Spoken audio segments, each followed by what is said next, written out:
ඔයගොල්ලෝ දාගෙන hybrid battery මේ වෙන්නේ කාර් වලට එන්නේ හයිබ්‍රිඩ් කාර් වලට එන්නේ මේකේ වෝල්ටේජ් එක වෙනවා 15ක් 16ක් 15ක් වගේ එනවා. ඒ කියන්නේ මේ 12 volts අපි මෙහෙම ලයිට් පටියක් අපි මේක සෙට් කර ගන්නවා සෙලෝ ටේප් ගහලා.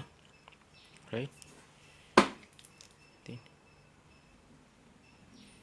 මෙහෙම සෙට් කරගන්න. ඊට පස්සේ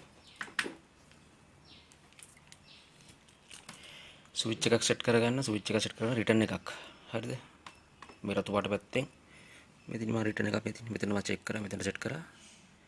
අවුට් එක මෙතනට දැම්මා. හරිද? ඉතින් ඒකේ අවුට් එක පැත්තක් මම කෙලිම ලයිට් එකට දුන්නා. අනිත් පැත්ත දැන් මෙතන තමයි මේ ස්පර්කය පත් වෙන්නේ සැර වැඩි. කියන්නේ ලයිට් එක පිච්චෙනවා හයි වෝල්ටේජ් එකට පිච්චෙනවා ලයිට් එක. ඒ කියන්නේ වෝල්ටේජ් 16ක් කියන්නේ වැඩි. රයිට් ඒකින්ද අපි කරන්නේ මෙතන රෙජිස්ටර් එකක්. මෙන්න මේ රෙජිස්ටර් එක දැම්මොත් 13ක් වගේ එනවා. 13ක් වගේ ගන්න වෝල්ටේජ් එක නම් මේකට ගන්න. මේක 12ට කිට්ටු. ඒ කියන්නේ 11 දශම ගානක් එනවා මේකේ. මම ඔයාලට පෙන්නන්නම්. මෙන්න මේ රෙජිස්ටර් එක ගන්න. වෝට් ගාන වැඩි එකක් ගන්න. දැන් සාමාන්‍ය 1 වෝට් 3 වෝට් හරි මේ ගත්තොත් එහෙම 1 වෝට් හරි මේ ගත්තොත් එහෙම රත් වෙනවා. හීට් වෙනවා වැඩි. half වෝට් ගත්තොත් එහෙම උණු වෙලාම යන කේස් එකක් තියෙන්නේ. ඒක නිසා 3 වෝට්ස් මේක ඇවිල්ලා 5 වෝට්ස් වගේ.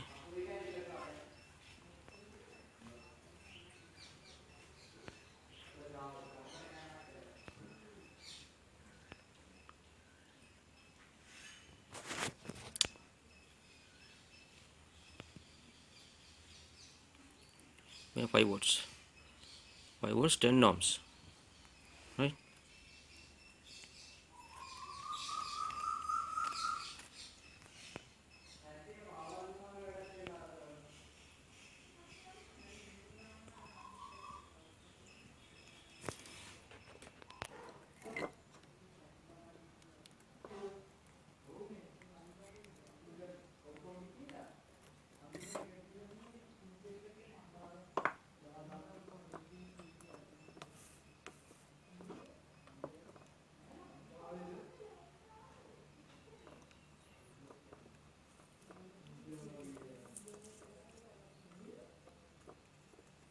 මේ වගේ බැටරියක් හොයාගන්න. මේ ටෝච් එක මං හිතන විදිහට මම දවස් කීපයක් පාවිච්චි කරා. එක දිගට මම හිතන්නේ පැය ගාණක් පාවිච්චි කරන්න පුළුවන්. සාමාන්‍ය පැය දෙකෙන් තුනෙන් අනිත් ඒවා ඉවර වෙනවනේ. ඕෆ් වෙනවනේ. නමුත් මේක එහෙම නෙමෙයි. පැය ගාණක් ඔයගොල්ලෝ මං කියනකොට ඔයගොල්ලෝ පාවිච්චි කරලා බලන්නකෝ.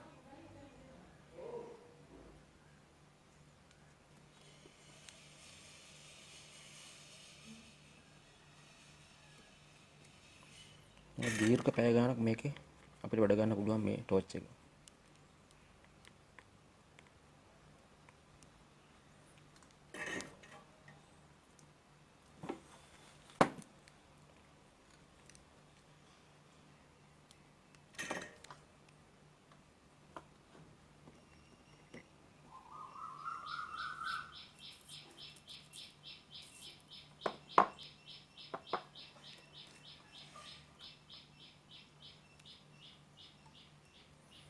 මේ ohms ගන්න වැඩි වෙන දෙවින් රෙජිස්ටර් එක දැම්මට පස්සේ මේ ස්විච් එක ඔන් එකේ.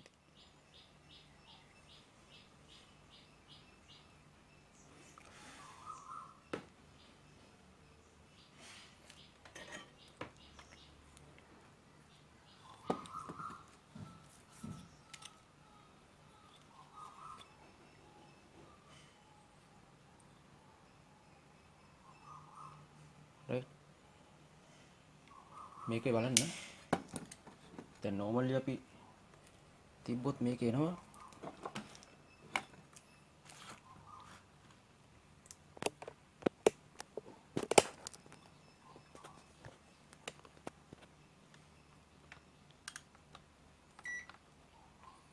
නම DC වෝල්ටේජ් එක 14ක් 16ක් මේකේ ආයි මේ charge එකේ තියෙදි 16ක් වගේ එනවා. right දැන් තමයි පෙන්නන ඕන ලෝඩ් එකේදී මම දැන් මේක ලෝඩ් කරලා පෙන්නනවා. 11 දශම ගාණක් එන්නේ. right ඒ 14 අන්ලෝඩ් එකේ 14 ගාණ එහෙම තියෙනවා. ලෝඩ් එකේදී මේ අඩු කරලා දෙනවා 11 ගානකට. ඒ කියන්නේ 12කට කිට්ටු වෙන්න එනවා. නැත්තම් මේකේ වෝල්ටේජ් එක වැඩි වුණාම මේ ලයිට් එක පිච්චෙන්න බලනවා. 12 වෝල්ට්ස් වලට වැඩි වුණා වෝල්ට් 16ක් වුණා කියන්නේ මේක පිච්චෙනවා අනිවාර්යයෙන්. රයිට්. එහෙනම් ජය වේවා හැමෝටම. මේක පොඩි වීඩියෝ එකක් මම දැන් වටනවා කියලා හිතනවා හැමෝටම. එහෙනම් ජය වේවා සුබ දවසක්.